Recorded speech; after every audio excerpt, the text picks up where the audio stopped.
Welcome to this emergency conference, Donald Trump's Great Harm to America and the World.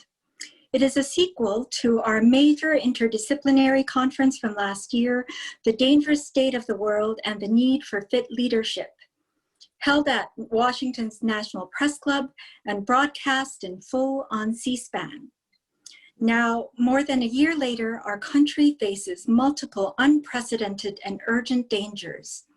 There are many reasons, but as we have said in our public service book, The Dangerous Case of Donald Trump, psychological dangerousness in a powerful office was bound to lead to social, cultural, geopolitical, and now civic and biological dangerousness.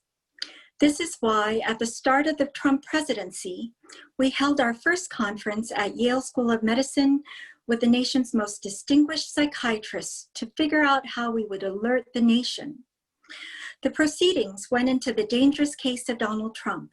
37 psychiatrists and mental health experts assessed the president, an instant New York Times bestseller, and led to the formation of the World Mental Health Coalition, a professional organization of thousands of mental health experts from around the world. Private meetings with over 50 Congress members led to their asking us to educate the public in our domain so that they could act politically. Needless to say, expert voices are suppressed under authoritarian regimes, just as they have been under this administration. That is why, in March of last year, we held our first major interdisciplinary conference in the ballroom of the National Press Club, broadcast the full 3 hours on C-SPAN with 13 distinguished speakers from the fields of law, political science, economics, history, philosophy, journalism, social psychology, climate science, and nuclear science, each speaking of how the president was unfit from their perspectives. We did not know at the time that there would be a pandemic, but we knew that, faced with a crisis, an unfit president would mishandle it. We hence reassemble here today with most of those speakers to review the harm that has been done and what we can do in these dangerous times to prevent further harm. We will begin today's conference with a short 5-minute video summarizing what we have done and with quick scenes from last year's National Press Club conference. This week's chaos in the Trump administration is by now unsurprising and was, in effect, predicted by the new book, The Dangerous Case of Donald Trump. 27 psychiatrists and mental health experts assess a president, edited by Bandy Lee, MD, a psychiatrist. The book includes and validates some of the general news media's speculation about Donald Trump's mental capacity. He is emotionally driven, not obviously intellectually driven. You don't even want to use that word with regard to Trump.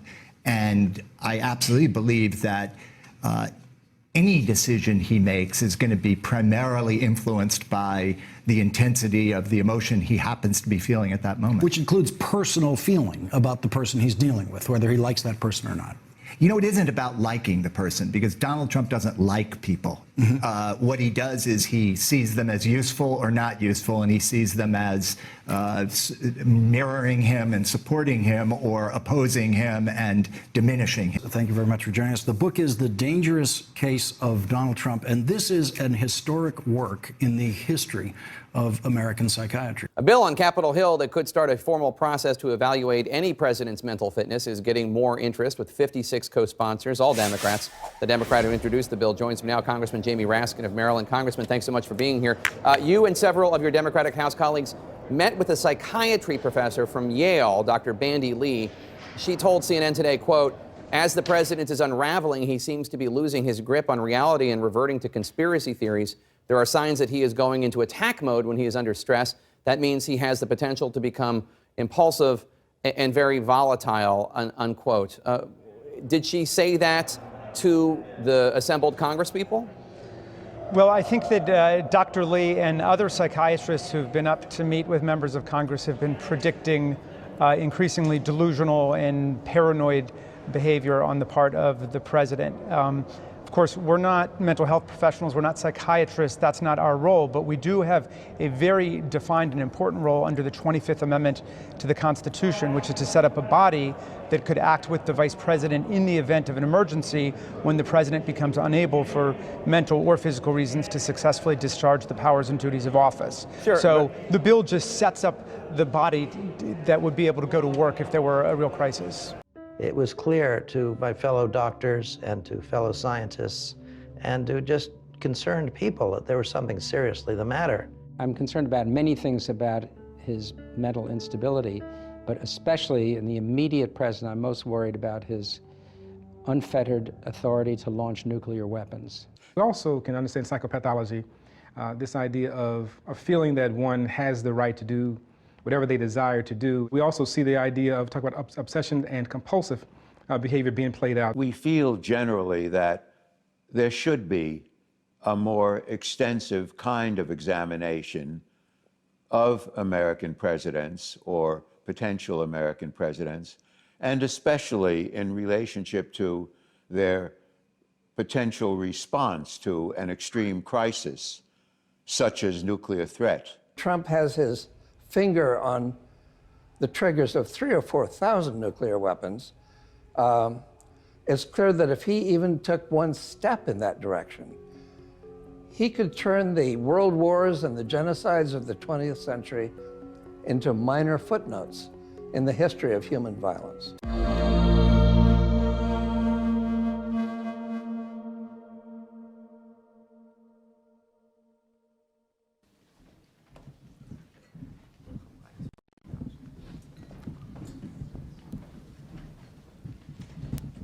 Good afternoon. Welcome to our conference event by the title, The Dangerous State of the World and the Need for Fit Leadership. In times of crisis, individuals regress to a state of delegated omnipotence and demand a leader who will rescue them and take care of them. And that, I would assert, is what is happening in contemporary society. It's a force for human destructiveness when the narcissistically wounded leader rages at the world for depriving him of mirroring and enlists his followers in attack. Last was Dr. Gerald Post, who could not join us today because of illness. But we will now begin our panel discussion, during which I will ask that everyone keep their microphones muted, except for the panelists. We will begin with our special guest speaker, Mr. John Dean, former White House counsel for President Richard Nixon, leading political thinker and co-author of Authoritarian Nightmare. Mr. Dean? Thank you. You know, President Kennedy often said, if you have anything to say, you can say it in a 20-minute speech. Today, we have about 4 minutes or less, which is ample time to say what we would say if we had a 20-minute speech. Andy, I want to thank you for including me in the program today. While I have a scheduling conflict and can't remain with you, I want to state that you and your collaborators have indeed provided a very valuable warning in the book you've gathered and the essays you have collected. My collaborator, Bob Altmaier, and I cite your work in our own study of authoritarianism. While you and your collaborators are looking at the very troubling man that's got elected in 2016 and now wants re-election, we focus on the people who elected Trump and hope to re-elect him, his base. To undertake our study, we really relied on about 50 years of social science that has been examining authoritarian personalities. This is Altmaier's expertise. It's something I've been looking at for a little over a decade, having worked for the last authoritarian president, Richard Nixon. That didn't work out so well. To verify the science involved in this earlier work and its application to Trump and his base, we had the Monmouth University Polling Institute undertake a national survey for us where they administered 5 personality tests to our respondents. We had a pool of about 230,000 people, from which we drew about 1,000 registered voters, ranging from Trump lovers to Trump haters. The results were stunning. First, I can report that the Republican Party has become the authoritarian party. This isn't a matter of our saying so. Rather, this is what the respondents to the Monmouth survey informed us, that they were proud of their republicanism and they're proud of their authoritarianism. Second, let me say that we found the glue that holds these people together and makes Donald Trump so attractive to him is very simple. It's prejudice. These people are haters. I don't think any modern president, and I don't know about the unmodern, the pre-moderns, but no modern president certainly assembled so many prejudiced people into a coalition, and they make for a very, very stable base. They are racist, they're homophobics, and they don't like immigrants, even those who happen to come from immigrant families. Finally, let me head towards a conclusion by generally describing the authoritarian followers we found in Trump's base. There are two big categories. There are white men without a four-year college education, and there are the so-called religious right, the white born-again Christians and the fundamentalists.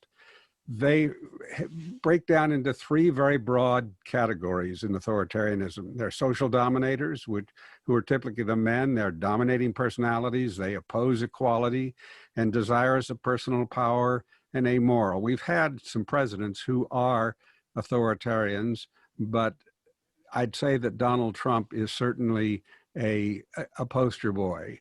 His followers, however, are made up of people that are tested in social science and known as right-wing authoritarian followers. They're both men and women. They're submissive to authority and aggressive on behalf of that authority. They also, all these people come up with rather stunning results in other personality tests that are administered. They're bullying people, they're zealous, they have very little lack of critical self-analysis or critical thinking, they're moralistic, strict disciplinarians, and other traits. But now to cap off my 4 minutes, let me just thank you for inviting me, and I look forward to looking at the recording of this program. Thanks, Bandy. Thank you so much, John.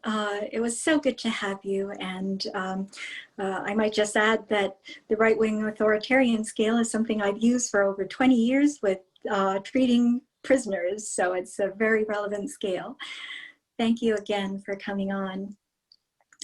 Our next speaker is Dr. Jeffrey Sachs, a leading economist, university professor at Columbia, and co-author of the recent landmark report, 130 to 210 avoidable COVID-19 deaths and counting in the US.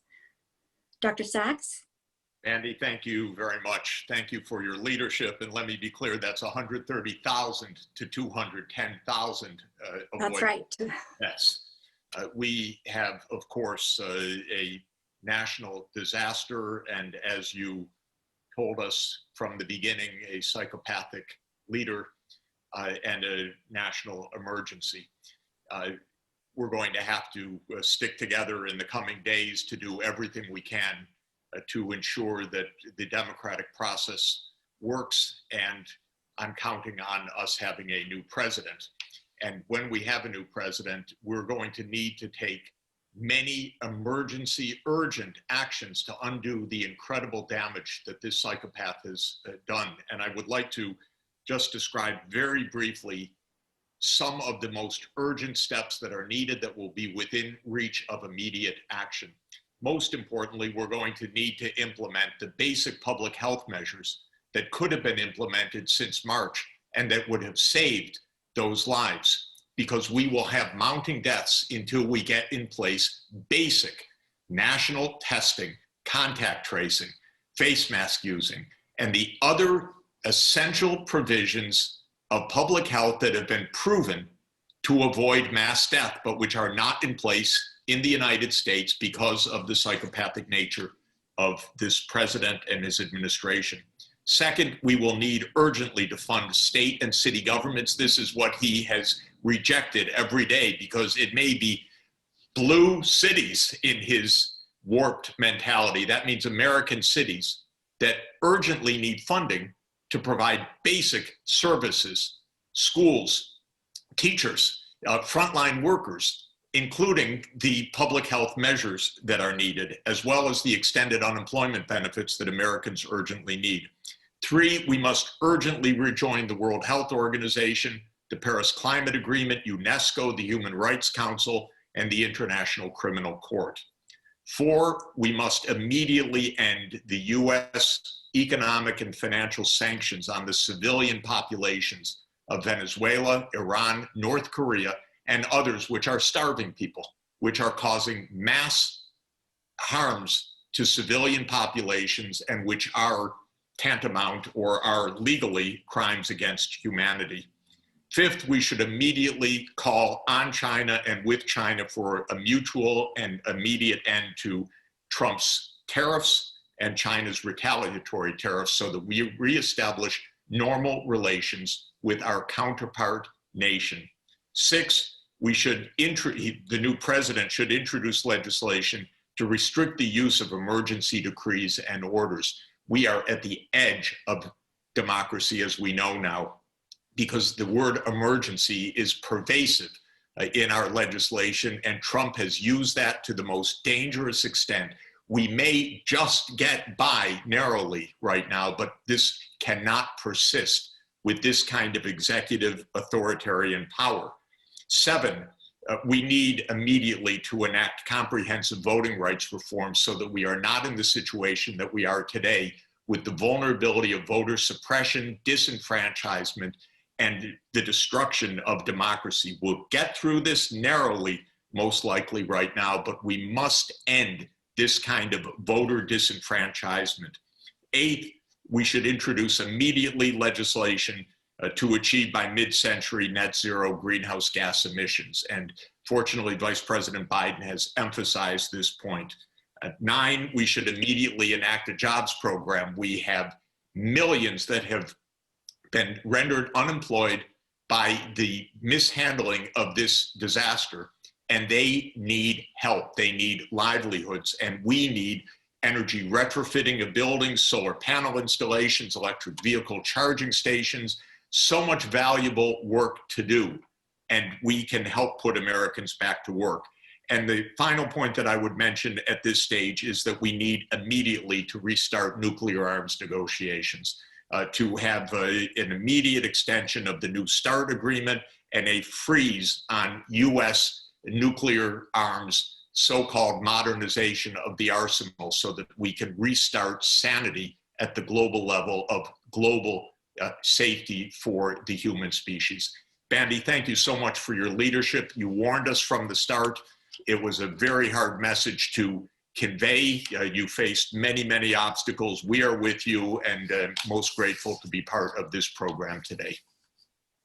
I'm most grateful for your important and compassionate presentation, Dr. Sachs.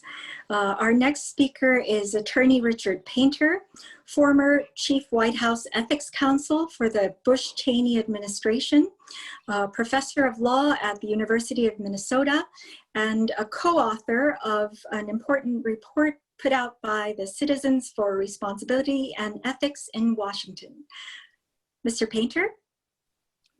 Thank you very much, Bandy. I've been told that I have about 3.5 minutes to sum up my concerns about President Donald Trump. Well, that's actually a lot of time. One can do a lot in 5 minutes. For example, the President of the United States can order the launch of American missiles, and land-based missiles probably would be in the air within 5 minutes, according to most military experts. It would take 15 minutes for the submarine-launched missiles to get into the air, according to a lot of the experts. That's what Donald Trump could do. That is what we've exposed ourselves to for 4 years. I ask every American to read President Trump's Twitter feed, to listen to his speeches, to watch the debate, particularly the first debate against Vice President Biden, and ask yourselves the question, do you want this man in the White House with the ability to destroy human civilization in 5 minutes with a decision to launch nuclear weapons? That is just the beginning of our concerns about President Donald Trump. But it's a serious concern because there is no going back once that presidential decision is made and those missiles are in the air. President Donald Trump is mentally unfit for office. Bandy Lee has opined on that repeatedly at the risk of her career from those who wish to silence her academic freedom and her exercising not only her First Amendment right, but her obligation as a citizen and as a medical expert to speak out about the mental health of Donald Trump. We see on top of the president's mental instability, the gravitation of our federal government, the executive branch in particular, towards authoritarianism. And it is here that I would refer to the report that has just been issued on the Department of Justice under William Barr. This is a report by the Center for Ethics and the Rule of Law at the University of Pennsylvania, and Cruz, Citizens for Responsibility and Ethics in Washington. Professor Claire Finkelstein at the University of Pennsylvania, I believe, will add some remarks about that. The report details the serious infringements on civil liberties and violations of the rule of law in the Justice Department under Attorney General Barr. We've seen the State Department also used to implement the president's campaign agenda, with the Secretary of State most recently giving a campaign speech from Jerusalem with this old city wall in the background, pitching Donald Trump's reelection during a diplomatic mission in clear violation of the Hatch Act. The president has received foreign government emoluments in violation of the United States Constitution, payoffs that the founders specifically prohibited in the Constitution, and 3 circuit courts of appeals have looked at litigation brought by private plaintiffs against the president, and 2 of those suits have proceeded beyond the courts of appeals. But we ask ourselves, why is Congress not doing more? Why has this president not been removed from office?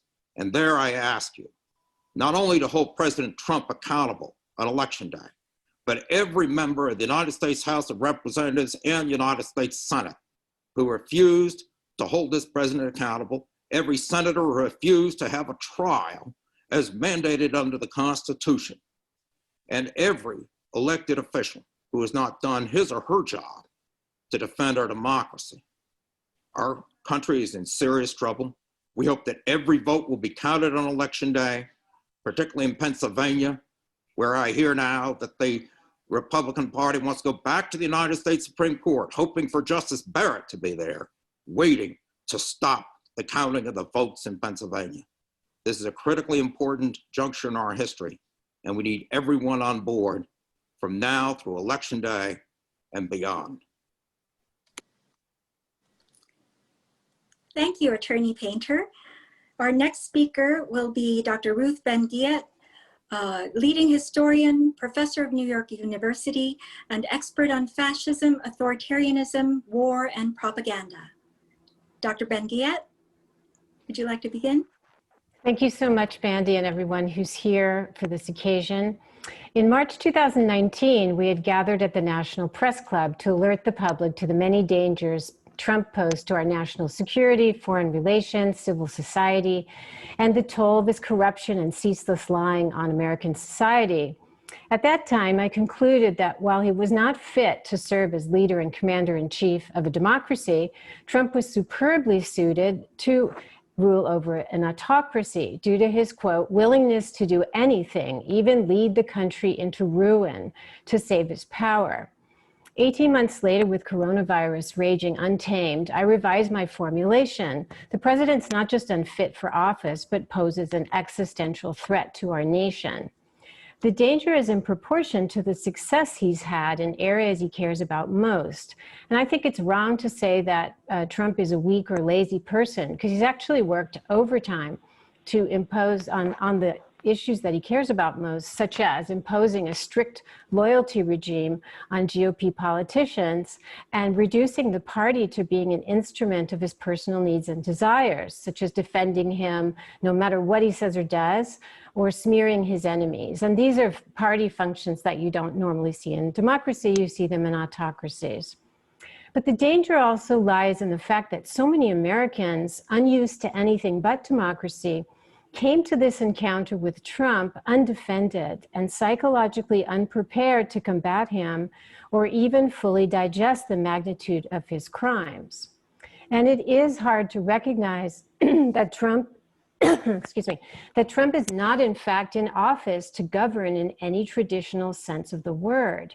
He's there to make money for his private businesses and stay in power to avoid prosecution.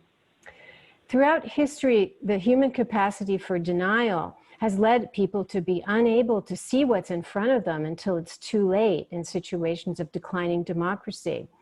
And even after the last presidential debate, like a few days ago, our major newspapers ran headlines that gave Trump credit for behaving, leaving aside the normalization of his lies and the fact that he won't even say if he'll leave office if he loses. So too many Americans still cling to what I call the pivot delusion, the desperate hope that Trump will somehow be a normal leader after all. And I say this with compassion because there's a sense of dread in admitting that there won't be any normality. It means that you have to do something about it, that life can't go on as usual. But it's also meant that we've lost a lot of time and missed valuable opportunities for openings to get him out of office. And in fact, once authoritarians get into office, it's very hard to get them out. The upcoming election may put us in the historic position of being able to turn back an ongoing practice of authoritarian capture. If not, we will need a vast work of civic education. And I hope that we could form a working group as part of that process. Thank you. Thank you, Dr. Ben-Ghiat. Our next speaker is Dr. Jason Stanley, leading philosopher of language and epistemology, expert on propaganda, and professor at Yale University. Dr. Stanley? Thank you, and thank you for the work that everyone here has been doing, and it's an honor to follow Professor Ben-Ghiat, whose work has so influenced mine. I want to talk for a moment about something that might seem less pressing, which is the kind of propaganda and politics that we're looking at. I think this kind of propaganda and politics leads to things that are obviously incredibly concerning, like the response to COVID-19, possible use of nuclear weapons, dehumanization of our fellow citizens, and undocumented immigrants. This is a politics based on a friend-enemy distinction. I've argued that what we see here is fascist politics. Fascism is a cult of the leader who promises national restoration in the face of supposed humiliation brought on by immigrants, minorities, and leftists. And he says that only he can restore the nation. I don't think we face a fascist regime. However, we don't face a fascist regime. However, we must look to the fact that the courts have been captured already by a party that is largely becoming not the Republican Party of yore, but a cult of the leader.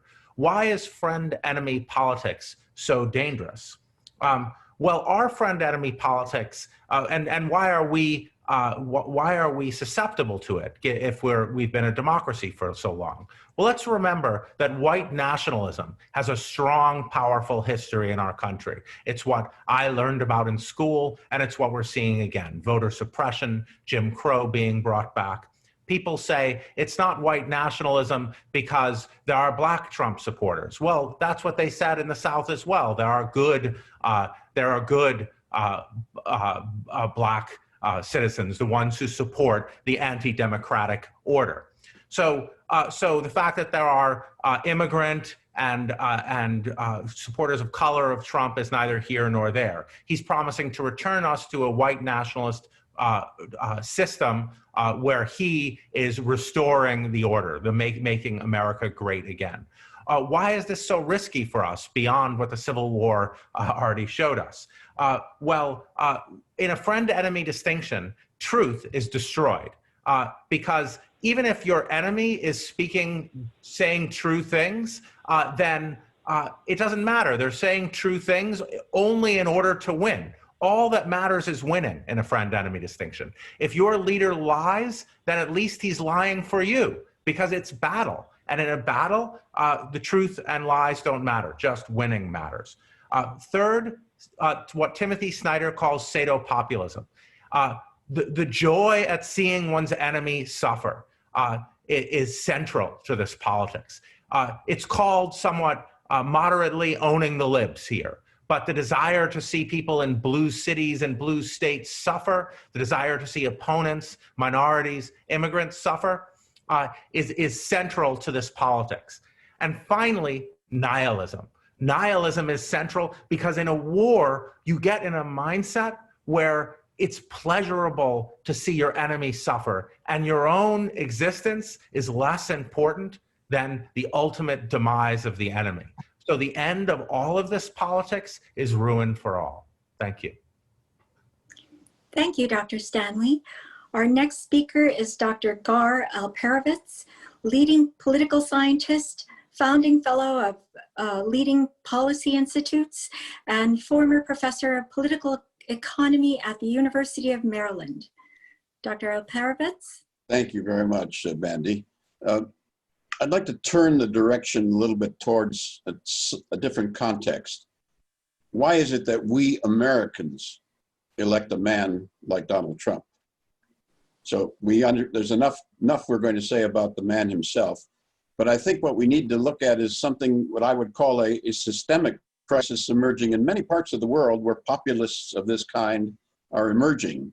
And so if you look at that context, the question becomes, what is our responsibility in changing the political and economic strategies that have allowed these emergent figures to come again and again in Europe and here, and I think we will see more in both places. And I would say that we are at the end of a period when we can accept the traditional politics of basically based on social democracy, which was supported by labor unions. I am and was part of that, working in both houses of Congress and in the executive branch of the US government. But American labor unions have disappeared. Basically, they're down to 6% of the labor force in the private sector. The basis of the old liberal politics and social democratic politics has declined, leaving the vacuum that a man like Donald Trump or others may fill. So it's our responsibility both to get rid of this man, to prevent another one to come, but also to deal with, and first simply to confront the need to deal with a whole transformation of our political and economic direction, which means rebuilding from the bottom up a new kind of politics. Fortunately, there are many, many signs that there is a new politics building. There's also a new economics in communities around the country where there are large-scale community building efforts of economic ownership, not only cooperatives, but large-scale economic community building efforts, rebuilding the basis of a new politics that can stabilize the system over time. This is the kind of work that we had with the leading civil rights workers began 20 and 30 years out, laying down the foundations of what became the transformative period of civil rights. And those of you who have followed it just under the horizon, just under the spectrum that's covered by the normal press, there is enormous explosion of not only cooperatives, but complex, large-scale 400 or 500 worker community-owned enterprises, new environmental strategies, public banking beginning to develop, public planning developing in many states, much of it not yet covered by the mainstream press, but increasingly understood by many, many political figures in states around the country, laying the foundation for a politics that can preempt the next Donald Trump, not simply waiting for us to allow and to have and to permit the development of the kind of people who are paranoid, or the psychologists among us will describe more sharply, can exploit the divisions we face. So I would turn the horizon towards us, what we can do in the next period. Elect a Democrat would be my favorite, but also to rebuild the basis of a new politics, just as happened in the progressive era, just as happened in the civil rights era, but laying down economic foundations on the basis of many, many, many developing experiments and efforts around the country that suggest a new direction beyond the context which allowed us to accept and build a man like Donald Trump into the office of the presidency of the United States. Thank you very much for that, Dr. Alperovitz. Our next speaker will be Dr. Joseph Romm, leading climate expert, physicist, former acting assistant secretary of the U.S. Department of Energy, and editor-in-chief of Front Page Live. Dr. Romm? Thank you, Bandy. Thank you again for having me back to this. I want to go back to just the presidential debate, the last one, where Joe Biden said, you know, we have to transition off of oil in the coming decades. And this became, you know, somehow a gaffe. And I think shows the state of our politics and our media that a statement of absolute fact, we must transition off of oil over the next few decades if the world is going to avoid catastrophic sea level rise and wildfires that make the ones that are currently going on look mild, and, you know, heat waves and dust bowlification. But nonetheless, how does the media treat this? You know, Donald Trump repeats, oh, you know, this is the biggest gaffe. This is the biggest gaffe ever. And as a result, the media reports, oh, you know, Joe Biden is on the defensive. This is the state of affairs that we have gotten into for a couple reasons. One of which is that you know, big oil and big coal launched one of the biggest disinformation campaigns in the world to spread these lies.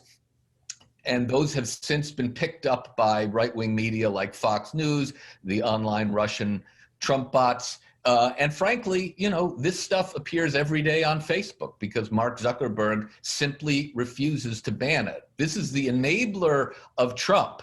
I mean, Trump is merely sort of taking to the ultimate level what the tobacco companies were able to prove, what the big oil was able to do, which is, hey, we don't have to run a disinformation campaign on just one thing. We can just lie all of the time. And as I said last time, you know, Trump is a con man. His personal attorney said he was a con man. His founding text is a declaration that he's a con man. His 1987 book, The Art of the Deal, explains that Trump uses, quote, hyperbole and, quote, exaggeration to, quote, play to people's fantasies. So, you know, he is a self-avowed liar. Obviously, the Washington Post and others have documented just more lies than any other president, you know, probably by about a factor of 10, maybe a factor of 50. But to this day, the media treats him as a president who happens to lie rather than a con man who happens to be president. And so they let the tall tales and the fantastic tweets drive the daily news cycle. And, you know, I think if, you know, for those who thought, oh, these lies aren't material, the denial of science is immaterial, we have obviously seen with COVID-19 the highest level of danger posed by an embrace of pseudoscience, an embrace of a con man who lies all the time, is unfortunately, you know, over 100,000 Americans dead who didn't have to die. There's just no question about that. We're at like 230,000. At least 100,000 of those would not have died if we had had a president who accepted science and who did not lie all the time. And I think, unfortunately, we're headed towards a path where we're going to lose another unnecessary 100,000 Americans because Donald Trump is president. So, you know, I think it's incumbent on everyone. You know, what is the solution? We will get rid of Trump, and hopefully we'll be getting rid of Trump this November. And obviously that is a priority. But we need to make really a recommitment to science and to the scientific process. Again, it's not that scientists aren't human beings scientists are human beings and scientists make mistakes, but the scientific method, the scientific process is there to weed out people's personal beliefs and prove and demonstrate things like, hey, you know, the burning of fossil fuels is warming up the planet dangerously, and on our current path, we are set towards a catastrophic level of warming. So, you know, I just want to, you know, underscore that obviously Trump's imminent threat to democracy is the greatest peril he poses. But the longer term peril he poses to the entire world is blocking global climate action for another 4 years that we absolutely positively don't have. So I just want to thank you, Bandy, for giving me the opportunity to make some of these remarks. Thank you, Dr. Romm. Our next speaker is Mr. David K. Johnston, Pulitzer Prize-winning investigative journalist and reporter on worldwide tax, public finance, and business. Mr. Johnston? Oh, thank you, Bandy. And we have published a number of Bandy's pieces at the news service my friends and I run, which is free and ad-free, DC Report. I've known Donald for 32 years, and I have what I'm sure is the world's largest collection of Trump documents. 4 years ago, one of the reasons Donald Trump was able to get to the White House was that my peers utterly failed in their duty to investigate Donald. For example, nobody seemed to know, even though I reported again back then, that Donald had been deeply entangled with a major international cocaine trafficker for whom he did extraordinary favors that, in my view, make it clear he was in the cocaine trafficking business on the financing end. He has been tried twice in the past for tax fraud, civil tax fraud, lost both cases. And there are many other things about him I put in my book, The Making of Donald Trump, but I couldn't get my peers, my former colleagues at the New York Times and the LA Times, to pay any attention to this. Now, having said that, I think it's important we recognize that Donald Trump is not the problem. He is the symptom of a problem. Yes, Donald is, in the vernacular, crazy. I recognized that decades ago. He is a sociopath. You are not a person. No one around him is a person. They are objects to be used, abused, and thrown away.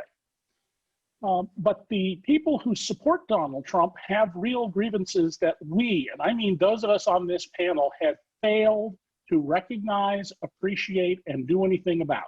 And let me give you a simple killer fact from using 45 years, the 45th president. Let's go from 2018, the most recent data, back 45 years to 1973, the highest year of union membership in America. The average income of the 90%, what I call the vast majority in inflation-adjusted dollars, is down 4%. That means in 2018, 90% of Americans got by on 50 weeks pay for a 52-week year compared to 1973. Their average decline, $1,600. Now, what happened to the 1% of the 1%, the oligarch class? Well, their income went on average from 5 million to 30 million. And by the way, that's only the income required by law to be reported on tax returns. Many people have enormous incomes they are not required to report, as I explained in my trilogy on the American economy. Well, for each dollar that each person in the bottom 90% lost, each person in the 1% of the 1% gained $19,100. That's what inequality is, and it's primarily caused by government policies that I detailed when I was at the New York Times and put in my books, Perfectly Legal, Free Lunch, and The Fine Print. Now, my worry is less about Donald Trump's unfitness for office, and he's obviously completely unfit for office. That's why I dropped everything I was doing on June 16th, 2015, and have devoted my life since then, not what I intended to do at my age, to making sure we got all the facts we could about him. But Donald is not successful at what he wants to accomplish. First of all, he's done most of it through being a criminal. He's the third generation head of a 4-generation crime family. And he is in fact lazy. He's very lazy. That's why he watches TV all day. You don't have to work hard to accomplish some things. What happens when we get a president who is like Donald, but he is not mentally ill? Someone who has an actual education, not a claim of an education. Someone deeply steeped in philosophy, as Adolf Hitler was. Someone who has very serious, well-developed management skills, which Donald clearly does not have. That's what I worry about, because there is, in fact, a strong authoritarian streak in this country. There always has been, and human nature being what it is, there always will be. What we need to address is the conditions that have led to a majority of Americans not being able to come up with $1,000 in an emergency, and 40% of them not $400 in an emergency. to the equity in Americans in their homes over the last 30 years. Every time people added $1 of equity, they took on $2 of debt. The insecurity of jobs, the stripping of arts and music and literature from our public schools, all done because of the unstated Republican philosophy. The reason we don't have more investment in jobs is that the rich don't have enough. But if we just get them more, then they'll see to it our economy booms. And how do we get that? We take it from the children, the disabled, the elderly, the sick, the people who can't fight back. It's us who put it there. It is a democracy. It's our failings to address the needs of those people who think Donald Trump is their savior that should be on our shoulders for not directing ourselves to the concerns of these millions and millions of Americans who've seen their fortunes decline and feel quite legitimately that we don't care about them. Thank you, Mr. Johnston. Our next speaker is Dr. Phil Zimbardo, leading social psychologist and principal investigator of the famous Stanford prison experiment. Dr. Zimbardo? Greetings, everyone. I am honored to be on this panel, and I have learned so much from my colleagues. I want to focus on two of Donald Trump's traits that are at the core of who he is and why he was and is dangerous to our survival. He's an extreme present hedonist. I developed a scale called the Zimbardo Time Perspective Inventory, and we studied people around the world. And to be a present hedonist means you live in the moment. You seek novelty. You live only for enjoyment. You never think about the future. You never link what you're doing now to its future consequences. And also, he's an extreme narcissist. Everything is about I, he, and me. We saw this in the first debate where he was uncontainable, that they couldn't hold him down. He was oozing all over the place. In the second debate where they had a mute, he was contained. But two interesting things. The moderator asked Joe Biden and Donald Trump, imagine you are elected as president in the next election. What would your acceptance speech be to the nation? And Biden said, so this means you have to imagine, something that's going to happen next month. And Biden accepted that and simply said, my fellow Americans, as your president, I will do the following three things. When it was Trump's turn, and this is his most fervent desire to be the president, he couldn't do that. He couldn't project himself into that future. And he kept complaining about what he had been talking about earlier, that people don't appreciate what he's done. He's underappreciated. And then, so that's one instance. Recently, he's been going around the nation in a fervent, he actually loves being up on the stage. So he loves these things. And recently, he was going on about how washing machines and showers waste water. But not just mentioning it, taking 5 to 10 minutes, to this audience. And what this was he was following up on Biden's sense of that he is not interested in conservation. He's not interested in that we have to conserve our resources given the climate change.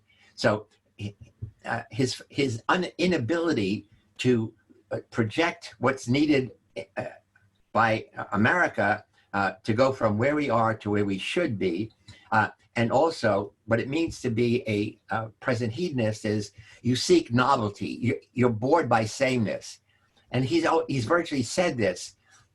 The problem with COVID-19 is it keeps coming on. It's on and on. It's boring. He said, essentially, he with his hand, he said, let's get past it. Let's get by it. Let's get on. So these are the traits that make him totally unfit to be a president, make him unfit to be anything, and continues to be a danger. So the best thing that could happen is we vote him out of office in 2 weeks. Thank you. Thank you, Dr. Zimbardo. Now for our final panelist, we have a special guest speaker, Dr. Noam Chomsky, leading linguist, cognitive scientist, and cultural critic. Dr. Chomsky, are you with us?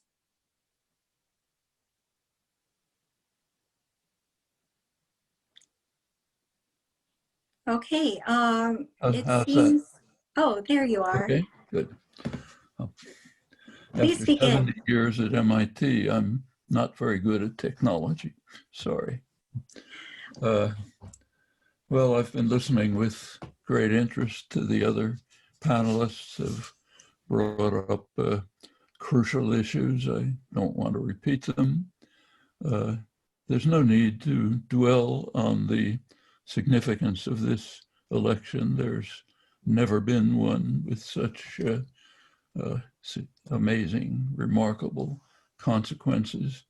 And it should be borne in mind that to remove Donald Trump from office will be no easy job. If he loses the election by a small margin of votes, he will win the Electoral College. Unless there's an overwhelming vote against him, he's likely even to win the Electoral College, thanks to our highly regressive political system, which is very serious. If the United States were to try to enter the European Union with our current political system, we'd be turned down by the European Court of Justice. There are many very serious issues to be concerned with. So first, he needs an overwhelming, Biden would need a substantial victory, popular victory margin. And even then it's not secure. As you all know, the president has declared publicly that if he doesn't like the outcome of the election, he may just refuse to leave office. And the political party that's behind him accepts this. They have batteries of lawyers working on ways to find a way to get around the election if it doesn't come out the way they want. This is taken very seriously. I suspect you've all seen, for example, the open letter written to the chairman of the Joint Chiefs of Staff, top military officer, by two highly regarded retired military commanders, John Nagel, Paul Yingling, reminding the chairman of the oath he took when he took the office, namely to defend the country against enemies, domestic and foreign. They said, we now have a domestic enemy, a lawless president backed by a party of supplicants who may demand to retain office, surround himself by paramilitaries and armed militias. And it is your duty, General Milley, to send in the military, maybe a battalion of the 82nd Airborne, to disperse the forces around him and remove him physically from office. Whether this is realistic, I don't have any idea. But the very fact that it's being discussed is a shocking comment on the nature of the political system. It's nothing like this has happened in 350 years of parliamentary democracy in England, 250 years here. It's very serious. Well, suppose Trump is in office for another 4 years. His relentless drive to accelerate the race to disaster on climate, on environmental destruction, may very well carry us to tipping points that are irreversible.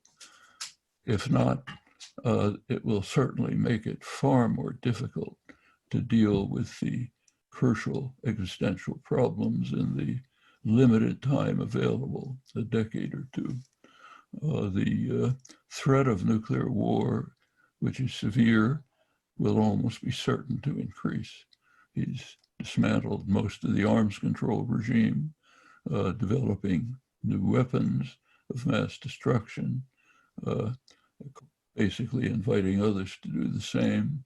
There are many provocative acts around the world which are severely raising the danger of war. Middle East, Russian border, off the coast of China. All of this is sure to increase. Those who know the record of nuclear threat of nuclear issues since 1945 know that it's a virtual miracle that we've survived. Another accelerating the threats that reduces the possibility of survival substantially. Meanwhile, our democratic institutions are being shredded. The extreme end of this is the idea that he may simply not leave office. The problems that we face are all international in scope.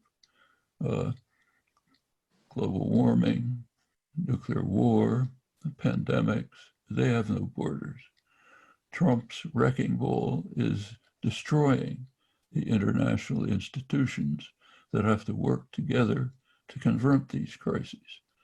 His wrecking ball has no limits. Any international treaty or arrangement that he didn't create has to be destroyed systematically, one after the other. And most recently, pulling out of the consortium, COVAX consortium, that's working on cooperative efforts to create a vaccine and distributional problems to ensure that it'll go to those who need it, those who monopolize it. That has to be destroyed. The US pulls out. Biodiversity conference going on under the UN, very significant in its consequences. One country is missing. We can't participate. It's international. We have to destroy it, one after the other. Maybe the most highly regarded economic and political correspondent in the English-speaking world, Martin Wolf of the Financial Times, recently wrote that with regard to the destruction of the international order, if Trump is reelected, he said, it'll be terminal. Well, terminal may be an exaggeration, but it'll certainly be a devastating blow. As a number of people have pointed out, David K. Johnston most clearly, Trump is a symptom. He's a symptom of the destructive impact of the neoliberal programs of the last 40 years. It was never obscure where they were going. You can remember Ronald Reagan's inaugural address. Government is the problem. Decisions have to be taken out of the hands of government, which has a flaw. It's partly responsive to the public. So we therefore have to end that. The decisions are not eliminated. They go to somewhere else. Where? Unaccountable private institutions. That's where the decisions must be made, in the corporate sector. What this means was spelled out immediately by the neoliberal economic guru, Milton Friedman, wrote a famous article at the same time saying the sole goal of a corporation must be self-enrichment. Meanwhile, rules of corporate governance were changed so that CEOs could elect their own board to set their remuneration. Put all this together, it's not hard to predict what will happen. There's actually a recent attempt to estimate it by the Rand Corporation, tried to figure out how much wealth was transferred from the middle class and the working class, lower 90% of the population, to the top during the neoliberal years. The figure they arrived at is $47 trillion lost by the working class and the middle class, not to the top 10%, to the top fraction, actually fraction of 1% if you look at the way it's distributed. The top 0.1% of the population now hold over 20% of the wealth. That's twice what they had when these programs began. Trump is turning a monstrosity into a caricature. Getting rid of Trump won't end the monstrosity. There's a lot to recover. Now, we know the answers to everything, every problem that's been mentioned. We have ways of dealing effectively with the environmental crisis. They're within reach, they're feasible. Case of nuclear weapons, it's obvious. Case of international institutions and our own democratic institutions, yes, we know what has to be done. The answers are there, but knowledge is not enough. It's necessary to grasp the options that are available energetically, with dedication, with commitment.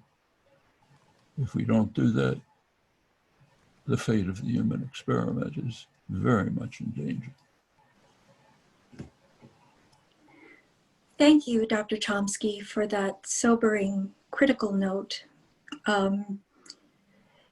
If you'd like to stay for 1 minute, we will start a 10-minute roundtable conversation among panelists discussing solutions.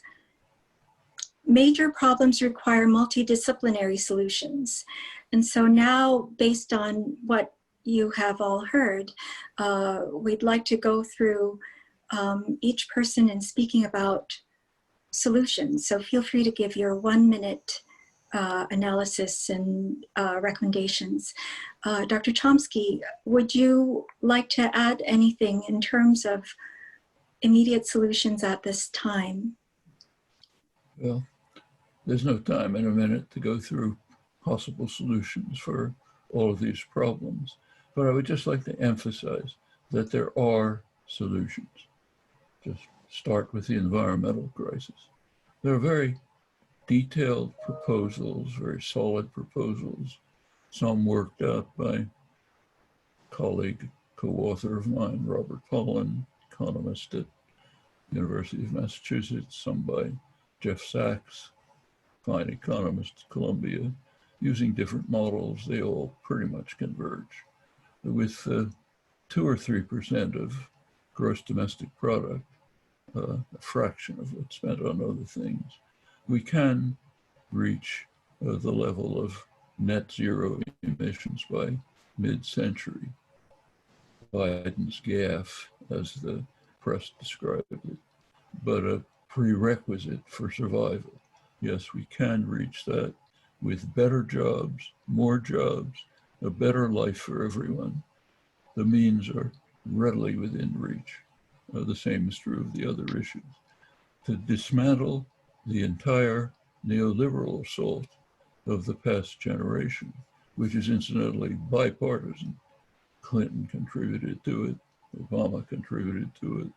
That's a job, and that's going to require significant activist effort to press the political system towards more reasonable social democratic objectives and to go beyond. That all can be done. It's been done before, can be done now. Thank you, Dr. Chomsky. I know you have limited time. Thank you so much for your contributions and for joining us. Thank you. Sorry, I have to leave. Bye-bye. So we will turn to the rest of the panelists. Perhaps we can go in order. Dr. Jeffrey Sachs, is there any comment you would like to add as a solution? Thank you very much. What an honor to be with all of these panel members.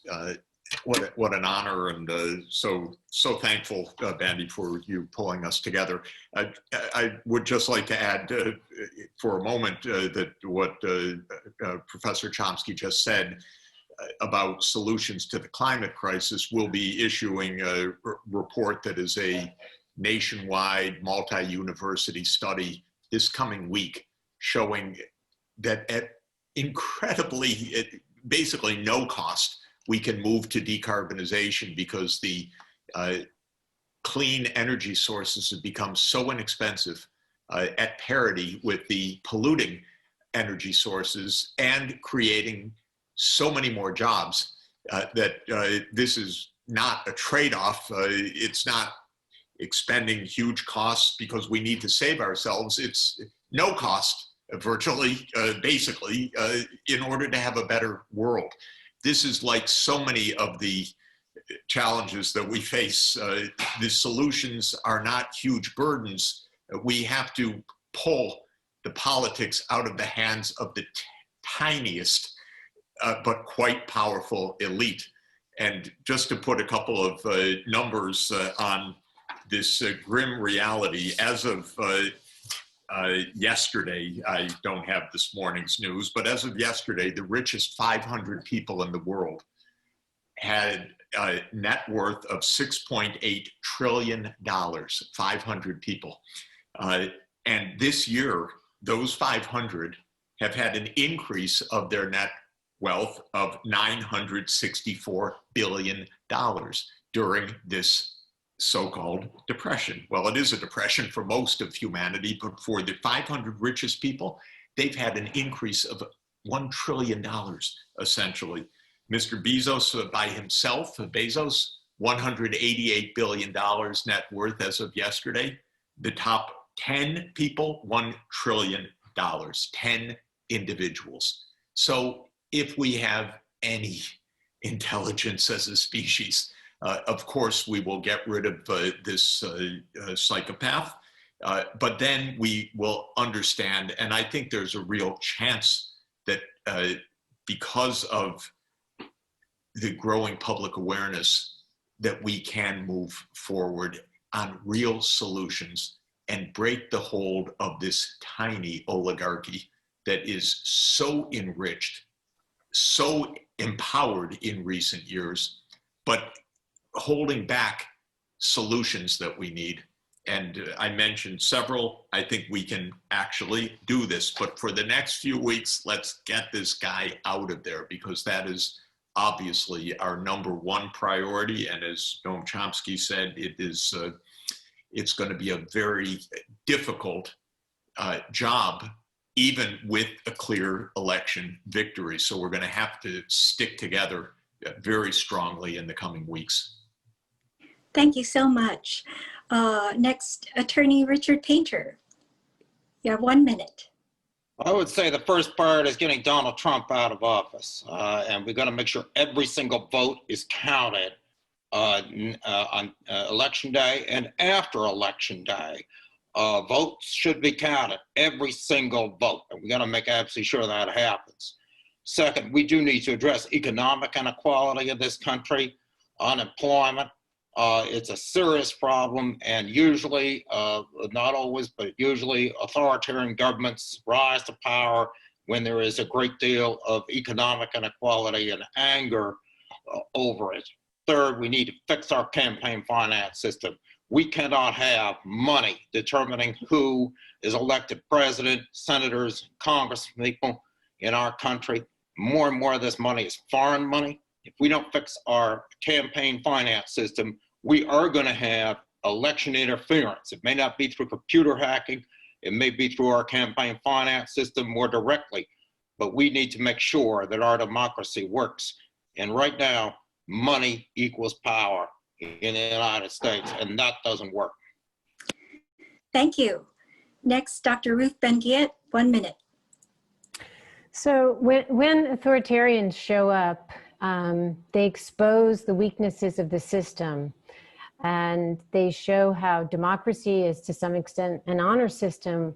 There's a lot that we assume people will behave in ethical ways. And so one thing that obviously needs addressing is mechanisms for vetting candidates, but the whole apparatus of accountability and transparency and the financial architecture that allows these people to prosper I think that Trump and his cronies have shown up how much work there is to be done to prevent this from happening again. Thank you so much. Dr. Jason Stanley, 1 minute solution.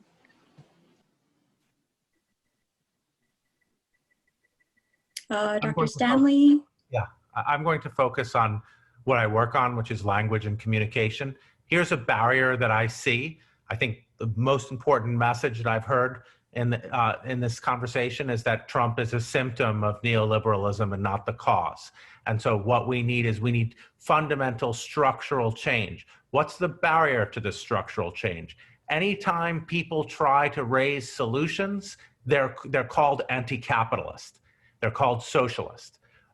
We need to change the social meaning around phrases like capitalism and socialism, because we can't have that kind of war of words happening. Some of the solutions we face are not going to come from private industry. Many of the solutions we face are not going to come from private industry.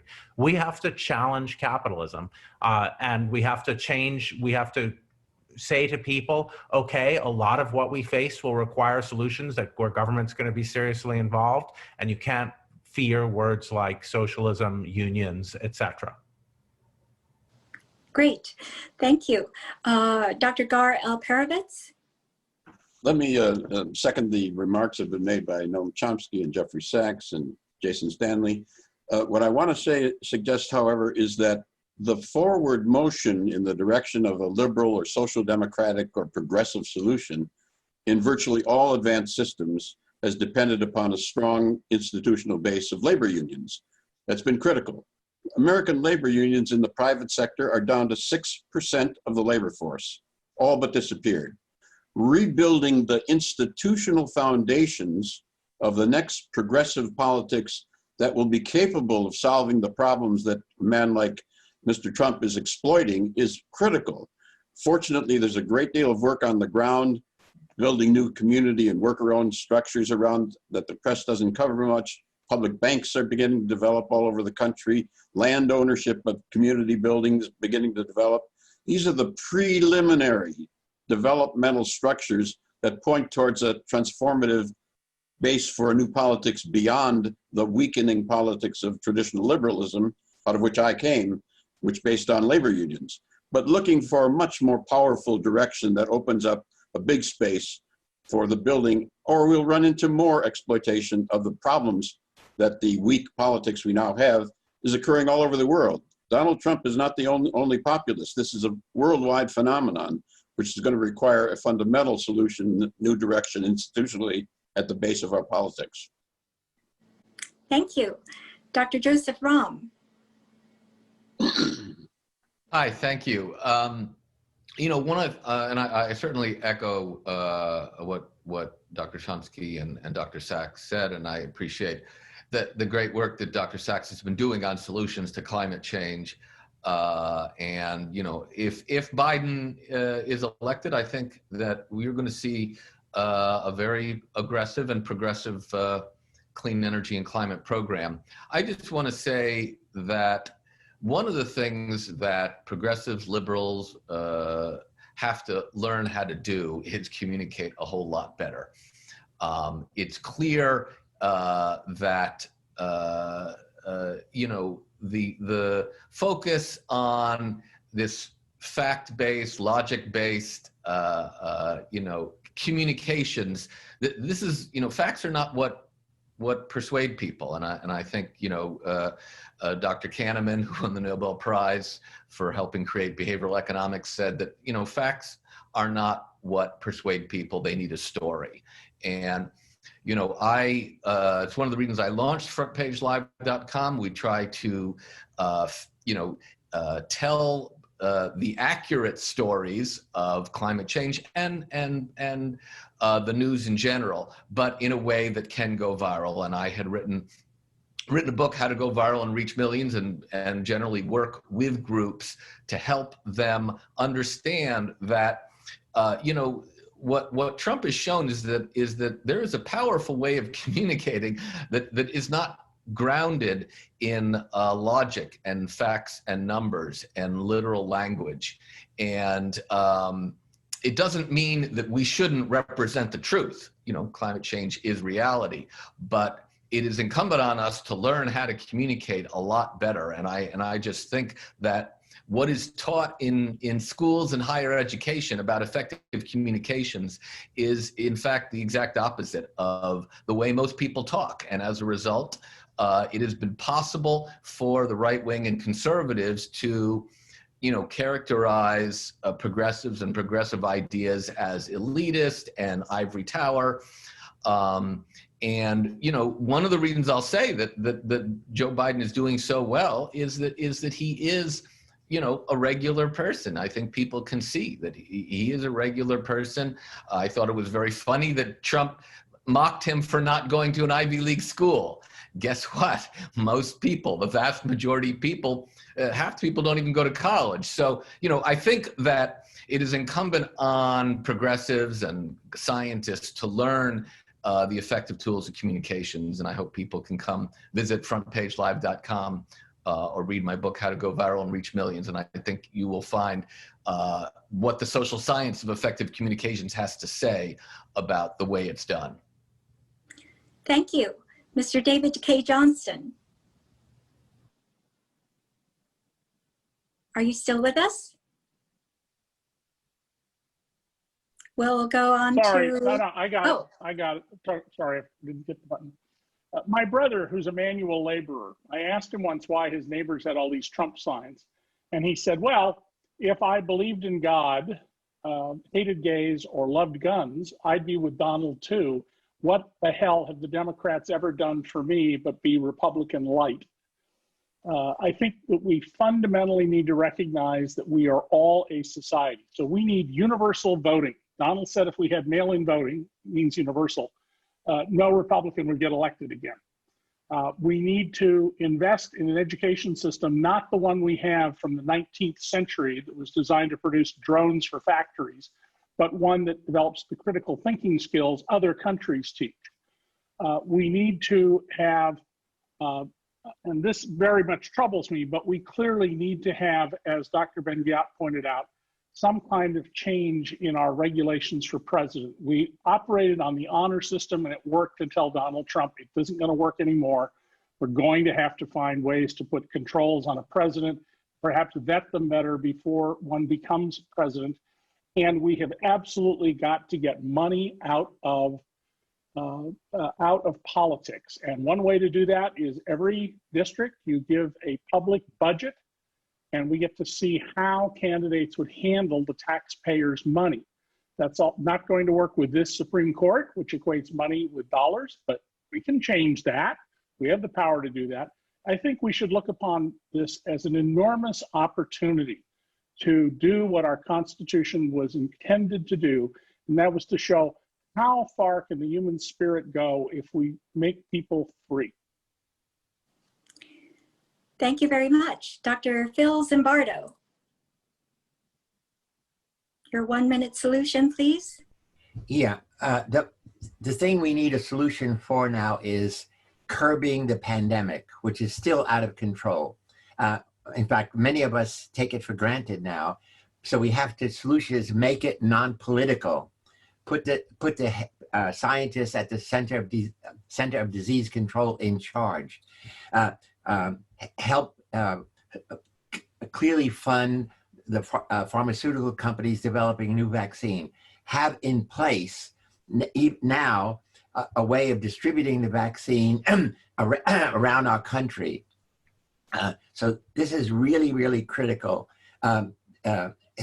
Every day sets a new record in the surge of the pandemic in many places around our country, in almost every single state.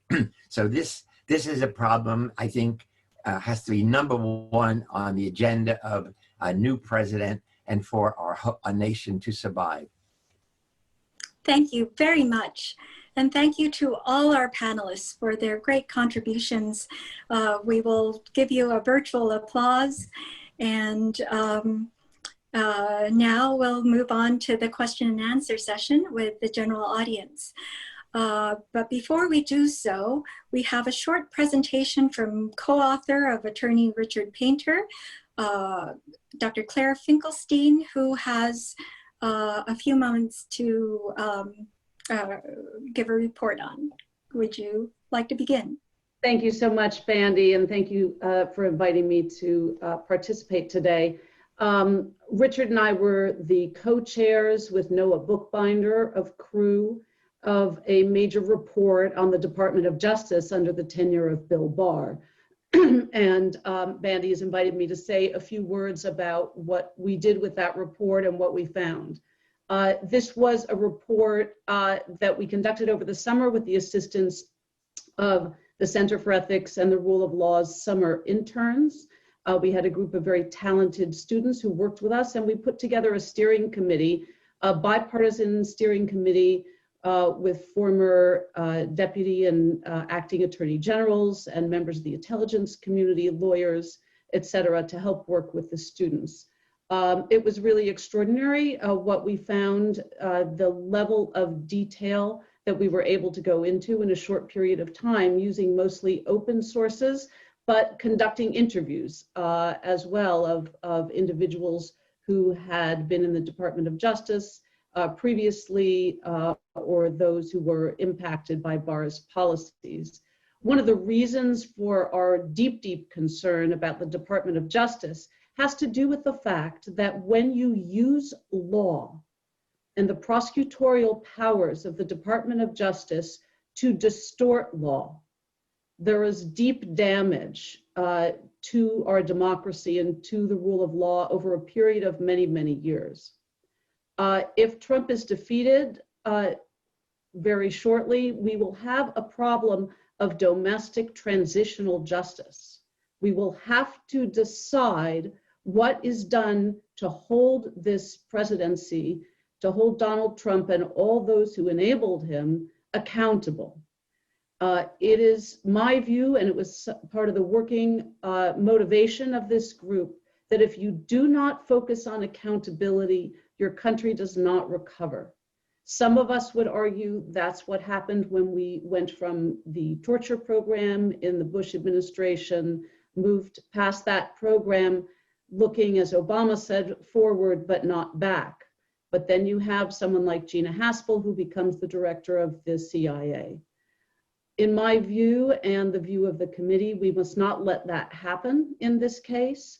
It is critically important, at the very least, that we establish as much of the facts as we can about what Bill Barr did to enable Donald Trump's authoritarianism in running the Justice Department. We'll say very briefly, we covered 8 different areas of inquiry, and the more we looked, the more appalled we were. We looked at, number one, Bill Barr's handling of the Russia investigation and the deception that he engaged in rolling out the Mueller report. We looked at his possible involvement in the Ukraine scandal, which is really not uncovered in the impeachment proceedings. We looked at his use of the Justice Department to engage in counter investigations. I believe that it was his intent originally to use the Durham report to engage in a kind of immediate pre-election October surprise. That has fallen flat for him, and it looks as though Donald Trump may actually be retributive with regard to the failure of the Durham report. But it is a deep miscarriage of justice and a distortion of justice to use investigations against political rivals. We examined the politicization of prosecutions to give lenient sentences or commutation to friends of Donald Trump who were willing to help him cover up his misdeeds. We looked at the abuse of emergency powers and the deployment of federal agents in Portland, and we looked in detail at what happened in Lafayette Square. And it looks as though Bill Barr was directly and personally involved in giving orders to the DC police. We looked at the firing of politically independent federal employees, such as inspectors general. And it's obvious that there has to be great strengthening of the independence of inspectors general. We looked at the politicization of the intelligence community and the deep damage that that has done and will continue to do, I think, for quite a long time. And finally, we looked at the politicization of a number of critical offices in the Department of Justice, such as the Office of Legal Counsel, which has a very deep and problematic history in terms of distorting the law. It is our firm belief that there needs to be correction, adjustment, and accountability for these misdeeds. And we strongly recommended, again, the results of a bipartisan investigation, that there should be an impeachment inquiry into the activities of Bill Barr at the Justice Department. And that is still necessary and still critical, even if Joe Biden wins this election and we have new leadership in the Department of Justice. Thank you very much, Dr. Finkelstein. That the Attorney General used the law to subvert the law is a parallel that we have also made with the mental health field, that the American Psychiatric Association has subverted professional ethics to subvert our professional responsibility to society. And so all fields in all professional domains probably need to stay with their standards and norms and to hold people accountable when they stray from them. Now, before we go to the audience questions, we have a short video. First of all, in March of this year, when we heard about the pandemic, we issued the Prescription for Survival. It can be found on prescriptionforsurvival.org, where we stated that for medical reasons, we believe that the president needed to be removed from office as a process of removal from dangers, and if not, that his influence be removed. And since our prescription has not been heeded, and so this is a sampling of more than 100 psychiatrists and mental health experts who go on video record to state that this president needs to be removed from presidency and candidacy for re-election for reasons of psychological dangerousness and mental unfitness, for which we have standards. I'm signing this statement to help protect our democracy as a descendant of families who came here in colonial days, as an ally of those who are not white and privileged, and as a lifelong protector of children and families. Donald Trump is not only not psychologically fit to be president, but he has proved himself to be a danger to our nation. My name is Jill Barbary, and I'm a licensed clinical social worker in Illinois, and additionally licensed in special education and preschool through 6th grade education in New York State. My name is Elaine Belson. I am a licensed clinical social worker of 27 years residing in Maryland and a former XO of MedCom OEF. For over 3 years, mental health professionals have been warning the public of the dangers posed by Donald Trump. Time and time again, our warnings have proven accurate but have gone unheeded. All the chaos and destruction our country and our allies have experienced can be explained by one factor: Donald Trump's severe psychiatric pathology.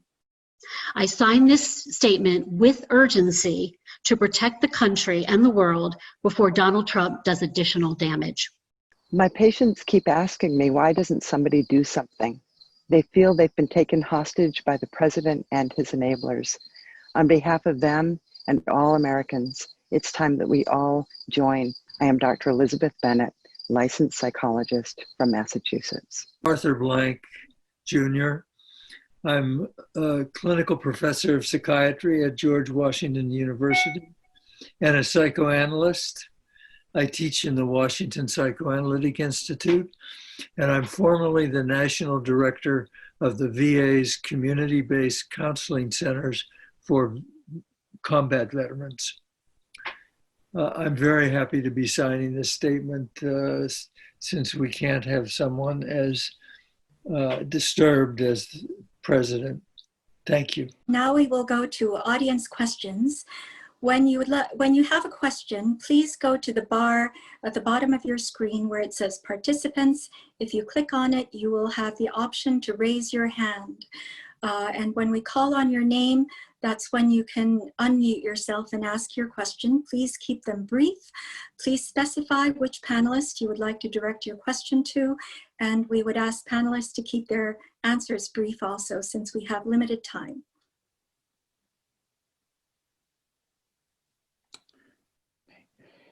The first question will be from Steve Cunningham Bryant. Please unmute your microphone and go ahead. Hi, this question is for Dr. Stanley. I was just wondering what you thought role propaganda could play in countering all the negative propaganda that is being pushed, especially now during the election. Great question. One thing, especially when we face these incredible conspiracy theories like QAnon that remove our ability to communicate with each other. So I think in the short term, it's going to be mainly action and going out on the streets and social movements where we band together to protect the vote. In the long term, it's going to be, as I said, changing the social meaning around the words that are the solutions. We can't shut down solutions. When the solutions don't come from capitalism, we can't shut them down by saying we're capitalists. So we have to change the social meaning and the valence. And I think if you look at young people, they're already doing that. Great. The next question will come from Storm King. Please unmute your microphone and go ahead. Yes, my question is on that same topic, but for Dr. Bandy Lee. A recent reputable poll reported that 50% of people that plan to vote for Trump believe wholeheartedly in this QAnon thing, and that another 30% of them are unsure somehow. One of the tenets of that wacko, weird thing is that Trump is this figurehead that is going to lead the storm and arrest all these Democratic people that are somehow preying on children for some magic potion thing. What will happen to them if Trump is removed from the equation? Will they continue to seek out some fulfillment of that, what I think of as a mass psychosis, or will it finally peter out?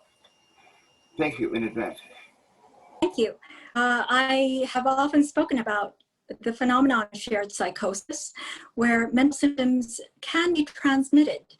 We don't often think of them as being contagious, but when you have a setup of strong emotional bonds with an influential figure who has severe mental symptoms and has gone untreated for a very long time, with exposure, those who are attached to the president will come to take on his delusions, paranoia, violence proneness, and that's something that we often see with individuals with severe mental symptoms who go untreated. The solution usually is to remove that family member or gang leader, hospitalize them, and very rapidly, just as dramatically, those who have adopted those symptoms return to their normal state. So a lot of what we see is symptom contagion. But of course, we also have to deal with the propaganda and the cultic programming that has been happening through the media. And finally, we have to address the problems that the panel has mentioned, the socioeconomic conditions that have given rise to the vulnerability and symptoms in the first place. Relative poverty is far more psychologically injurious than absolute poverty. And that's something we should address long term. Thank you. Great. The next question will be from Mary Teresa Webb. Please unmute your microphone and go ahead. My question is for Bandy Lee, and it's really two parts. Do you consider the followers of Trump to be cult followers? And if so, if Trump loses, do you anticipate violence? Thank you for that question. Yes, the violence proneness and the dangers of violence is something that we have often discussed and alerted about, that We have seen how the president incites violence and has done so on multiple domains. And we are now at the brink of some kind of violence, whether it's civil war or international war or even nuclear war, is almost serendipitous as the nature of violence is.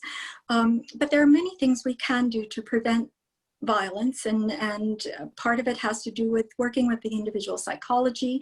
Other things have to do with prevention at a more societal and global scale. And so that is one of the reasons why we have assembled. As for specific psychological techniques, you can go to the new book that I published, Profile of a Nation, Trump's Mind, America's Soul, which is a full psychological analysis of Donald Trump in the context of his followers and the nation. It's sold on Amazon and my website, bandylee.com. Thank you. Great. The next question will be from Robert Covington. Please unmute your microphone and go ahead. Thank you. I just want to say thank you to everyone who's participating today, and thank you, Dr. Lee, for your leadership. My question is for you and Dr. Benguiat. So, and I want to sort of piggyback off of Mr. David K. Johnston as it relates to the post-Trump potential leader. And I mean it in terms of, what do you see your role and Dr. Benguiat's role in the future when it comes to future candidates and your duty to warn when you see what we've already experienced? And we already know people like Tom Cotton are already planning a 2024 run, and these kind of people that are a little more sophisticated, a little more intelligent, not as lazy as Trump, but have similar characteristics and are just biting. They see what can actually happen. So what do you see your role, if any, in moving forward in terms of educating the public from your lens, your expertise, and getting that information out to the larger public, and how we look at future candidates that will be running for high office? Thank you. Thank you. Due to limitation of time, I'd like to turn the question over to Dr. Benguiat, please. Sure.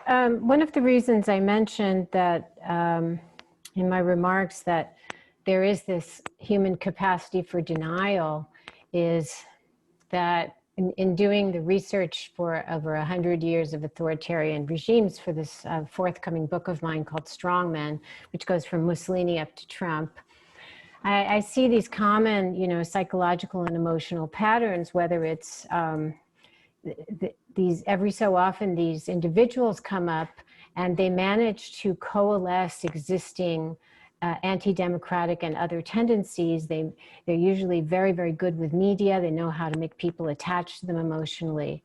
And these are times of great reckoning with cherished national myths, such as, America is a true democracy, or the Chileans in the 1970s said it can't happen here to us. So in the future, one of the things we have to reckon with is that, as was said before, the GOP is truly an authoritarian party. And there have been some very interesting comparative politics studies recently published that show that they looked at the platforms of the GOP next to all kinds of far-right parties, even like Golden Dawn and all kinds of, global parties. And it is a far-right party on many issues. And we haven't really fully reckoned with that. And this is why I think my role would continue to be showing how history is a warning, but also history is a consolation. In my book, I have a chapter on resistance, because people have gotten through this before. And if Trump wins again, we're going to need to remember that it leads to a greater appreciation of rights, greater mobilizations, and a reminder that we're nothing without community, and that we have to relearn the values of compassion and solidarity. And this is part of these historical cycles that sometimes you have to lose democracy or almost lose it to appreciate what you have.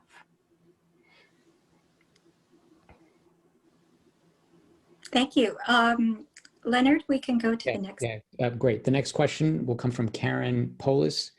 If you can unmute your microphone, and please go ahead.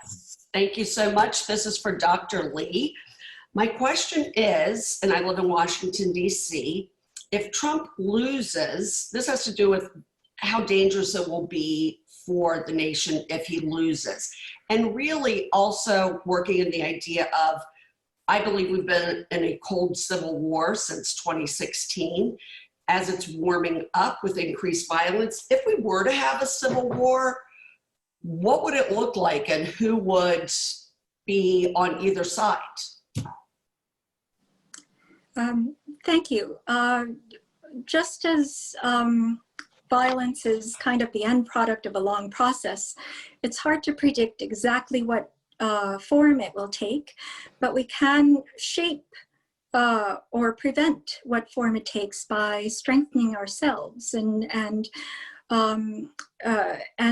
essentially giving ourselves the readiness to not accept that and to hold Donald Trump accountable. So some of the things that we could start doing is what was discussed earlier. Hold Bill Barr accountable and start an impeachment process. We could start an impeachment process of the president. We could start a 25th Amendment hearings, even if it does not end up with the desired result. The process works a great deal in shaping the outcome. And that's the reason why we put out our prescription for survival, which shows many possibilities, many options. Next question, please. Great. Our next question will come from Kevin Washington. Please unmute your microphone and go ahead. Thank you. This question goes more towards, I think, what Dr. Stanley positioned as a lingua franca, a linguistic aspect of the process of the discourse around Trump, and I talk about the Trumpian rhetoric, that even though there have been this casting of socialism as being problematic terminology, as well as other elements of the discourse around Donald Trump, I posit that the conversation has clearly been around the notion of white supremacist ideology, which he's been an excellent marketeer of that construct, but not the creator of such.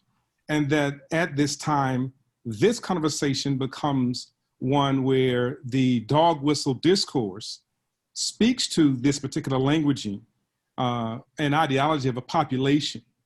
And so even though we can shift the word and have wordsmithing of socialism being problematic or neoliberalism or conservatism, it still stems around this issue of the ideology of white supremacy. So the question then becomes, how do we see, or how do you see this idea of languaging being able to capture the construct of socialism when socialism becomes a threat to the ideology of white supremacy, which is predicated on the notion of having one group to have power over another?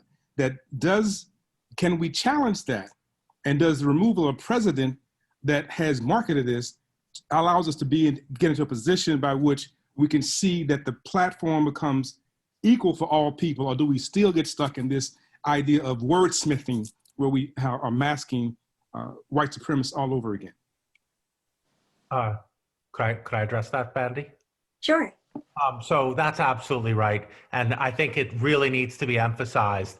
I think one needs to understand the history of the United States. That's why it's so important to see that Trump is a symptom, not a cause. And it gives us hope because Black American intellectuals have been pointing this out and fighting it forever. And so other countries don't have that resource. To understand the connection here between the socialism talk, the leftism talk, and race and white supremacy, just think, what did they call every single leader for civil rights? Martin Luther King was supposedly a communist, obviously Du Bois, Paul Robeson, well, many of them were communists, but that's because communism stood up against white supremacy in the United States. So if you look back at the second Klan, at the ideology of the Klan in the 1920s, we're seeing a lot of that. So this is not accidental. The idea was Marxists, Jewish Marxists, were pushing a race war, bringing in immigrants and pushing Black Americans into a race war so they could take over. So when people are doing this thing about, the GOP's been putting out this postcard with Bernie Sanders, Jewish socialist, driving a bus with the squad there, thereby, that harkens back to an extremely long American far-right KKK style conspiracy theory and view. And it also overlaps, as Nancy McLean has pointed out, with Nazi ideology in the 20s and 30s. So the attack on socialism, the idea that socialists are behind Black Lives Matter, that is a long American story. Thank you. Mr. Johnson, would you like to add to that? He may be no longer with us. Next question, please. Great. Our next question will come from Marion. Please unmute your microphone and go ahead.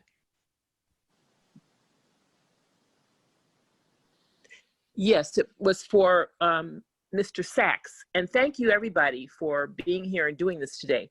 Jeffrey Sachs, you gave a wonderful laundry list of some of the emergency actions that are going to need to be taken if we have a new president in January of 2021. Could you go over that a bit more and maybe say what do you think are the most important? I know things would have to be, a lot of things have to be done simultaneously. How would you expand on what you already shared with us? Marion, thank you very much. Just to say this list, which I'll share with Bandy if she can post it somehow so that people can look at it afterwards. Absolutely. Is actually a list of practical steps that can be undertaken in pretty quick order, because a lot of it is reversing deliberate damage by Trump. And other actions are so overdue, of course, like the basics of public health interventions, which any sane leader would have put in place months ago, and which I would count on Biden putting in place in the first day, basically, because these are known, proven public health measures that can decisively suppress the pandemic. And so the points that I mentioned are things like stopping the pandemic through the public health measures, where we've waited for months for this to happen, signing what actually will pass Congress, which is funding for, dare I say, blue cities as well as red cities and suburbs in the whole country, to make sure that we have the adequate funding to be able to move forward, reversing many vicious actions by Trump, such as pulling out of the World Health Organization at the peak of the worst global pandemic in a century. That's something that can be done immediately by a president because it was put in place by one person. And then I would hope that we would take several steps that will require legislation to correct the weaknesses of our voting system so that we are not skirting at the edge of authoritarianism, as we've been talking about this whole session, so that people can vote. And when we have mass voting, I think it's important to say that the underlying racism and vulgarity that has been driving this does not have majority support. That's why Trump's modus operandi and his cronies' modus operandi is voter suppression, because they know that if people vote, this is not a majority position in this country today. Young people are completely against this agenda. And so if we get voting solved better than this horrendous rickety system that is designed for voter suppression, that has been part of the racist structure, then we will solidify the democratic, that small d, democratic institutions for the future. And I do want to say, I think it was David K. Johnson, and of course I'm Johnston, and I'm a great fan, but he said that our Constitution was designed for maximum liberty. That's not quite right. It was designed in the context of a slave nation, and it has many deep flaws which have left us vulnerable throughout our history. And we need to continue in our generation to build a system that is truly designed for freedom for everybody.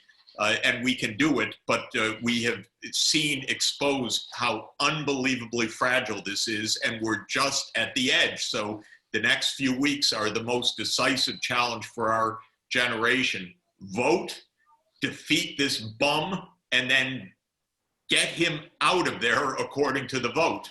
And then we can implement measures to correct this rickety system that we now understand we have in a way that a vast majority of Americans want to correct. Bandy, if I may. Yes, please go Bandy, if I ahead. may. Jeffrey is exactly right.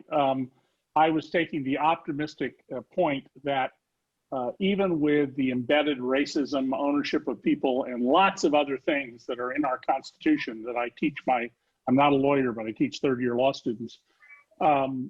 It is the idea that we will improve, we will govern ourselves, and we will do better. We have a long way to go. And the reality is the Civil War from the 1860s isn't over. Thank you. For everyone's information, Dr. Sachs's list and information from this conference will be listed on our website at dangerouscase.org. Next question, please. Great. The next question will come from the Zoom user with the name Resistor Girl. Please unmute your microphone and go ahead. Hi, thank you so much for taking my question. So I'm an immigrant to the US. I'm not a citizen yet. I'm still just a permanent resident. And I have nothing that I can do other than phone bank and try to get other people to vote. My fear after phone banking for many months is that we're going to end up in a situation where the election is close. So it's all great to say, yeah, we could impeach Trump, we could impeach Barr. We know that Congress isn't going to do that. What else can we do, for anybody who'd like to answer, to protect ourselves during this period after the election? If anybody has anything, I'd really like to hear it. Thank you. Thank you. Would anyone like to address that question? The answer to that is overwhelming turnout by people who are going to vote this bum out, as Jeffrey said. I've predicted and said this morning on British radio that Biden will win by at least 16 million popular votes, hopefully more than 20. But the bigger the margin, the better the chance that we will have an acceptance and a rejection of the absolutely guaranteed voter intimidation on November 3rd and court challenges by not just Donald Trump, but the Republican Party, which is now the party of Donald Trump. Thank you. Anyone who hasn't spoken yet, would you like to address this question? Well, I will. I think on election day, turnout's absolutely critical, but we also need to make sure that every single vote is counted. And we have litigation now where the Republican Party in Pennsylvania has tried to force the state to stop counting on election day, even ballots that are cast on time. And they want to go back to the Supreme Court. I believe they're hoping that Justice Barrett will be there waiting to sign on and change the opinion on that next week. This situation with counting the ballots needs to be watched very carefully, and we may have some chaos after the election. So we need to be prepared to have lawyers on the ground in Florida, Pennsylvania, Ohio, perhaps Wisconsin, any other states where things are close and people want to play games with the ballots. There's going to be a lot of mischief going on election day. They're trying to discourage people from using the Postal Service. Thanks for our Postmaster General. I testified in front of Congress about that a couple of weeks ago. And we need to be ready on election day to make sure everyone who hasn't voted by mail gets to the polls, and then every single vote is counted. It's going to be critically important. Thank you very much. Oh, please. Yes, let me just add to that. I certainly endorse whatever we can do now to get to the polls and organize. But I think we all need again to think deeply that why this man arose and why so many populists like him and even worse are rising throughout the advanced industrial and capitalist world. We have a bigger problem. We first, number 1, 2, 3, and 4 is to get rid of Donald Trump. But we need to build from the bottom up a whole thing. Think of the women's movement, think of the civil rights movement, the 20, 30-year buildup of a whole different direction that will constrain the possibilities that are emerging all over the world. This is not simply an American problem, but a deep, deep systemic problem. So it's walk on 2 legs, as the Chinese say. Deal with Trump, but also deal with the underlying systemic difficulties we're facing. Absolutely. Thank you very much. One last question. Great. So Corey, last name is Yilmaz. Go ahead, unmute your microphone. Thank you. Yes, thanks for allowing me to ask a question. And thank you, Bandy Lee. I'm also a psychiatrist, and I appreciate what you're doing to spread the word. I've had so many people ask me, what's wrong with him, basically, and I appreciate your help. Question for Richard Painter. It seems to me like there's going to be no enforcement for any of the actions we've seen during this presidency or from the Justice Department, and the next administration might let this go.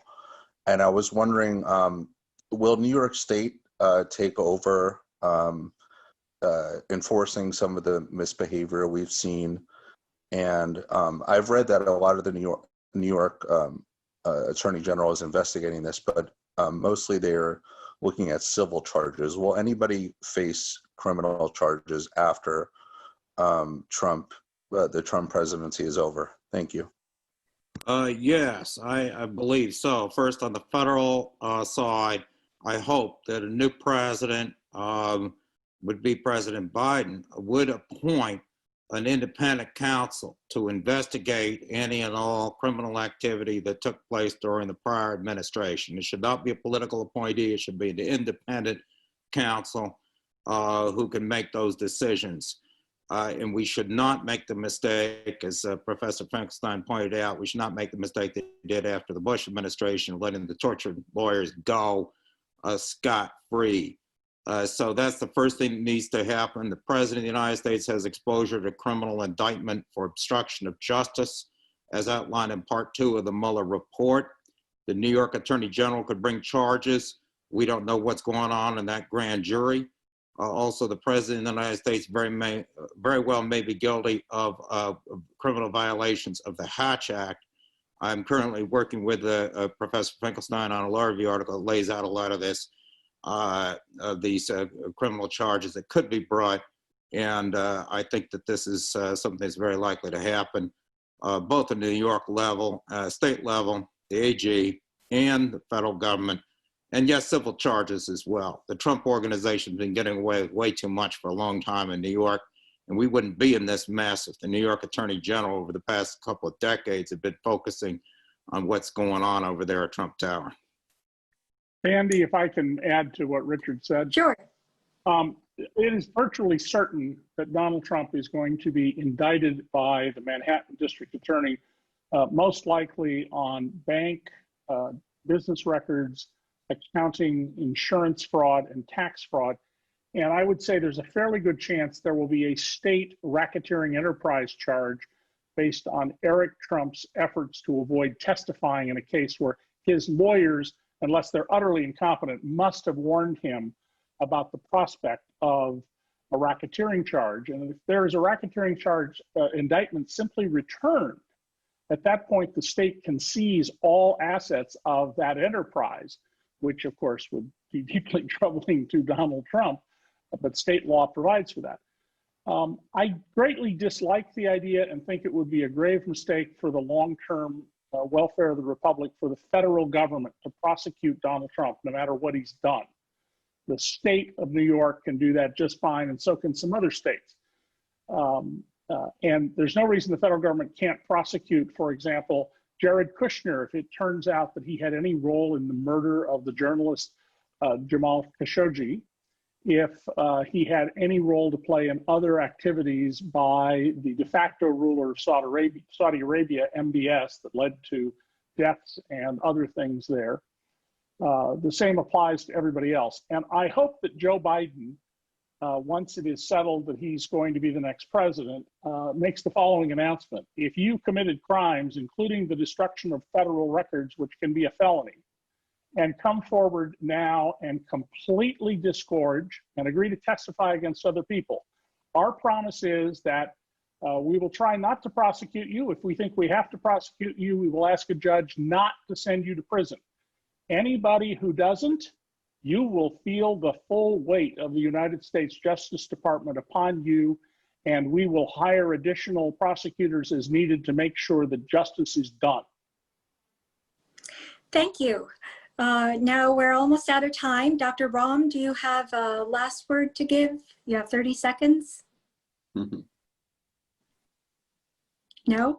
I'm here. Oh, I just, okay. Go ahead. thank you so much. I've been listening to all this great commentary. I just want people to stay optimistic that, you know, in some sense, we're fortunate, I think, that Donald Trump is as extreme a, you know, mental condition as he is, that we didn't have some much more sophisticated and smarter authoritarian. And if we can indeed sweep him out of office, then hopefully we will be able to put in place protections. But I do think that, you know, I do think that overall, the reaction to Trump has been a cause for hope and optimism. And it will be so important for everyone who is engaged in this election to be engaged in 2 years in that election, so we don't get the backlash again where our voters get discouraged and the other side doesn't. So I think people need to be able to take the long view here. And if I think you take the long view, then there is cause for optimism. Okay, I guess that concludes our conference today. Thank you very much for your participation. Please join me in giving a virtual applause to all our speakers, panelists who have come together on very short notice for this emergency conference. And thank you once again. Good night.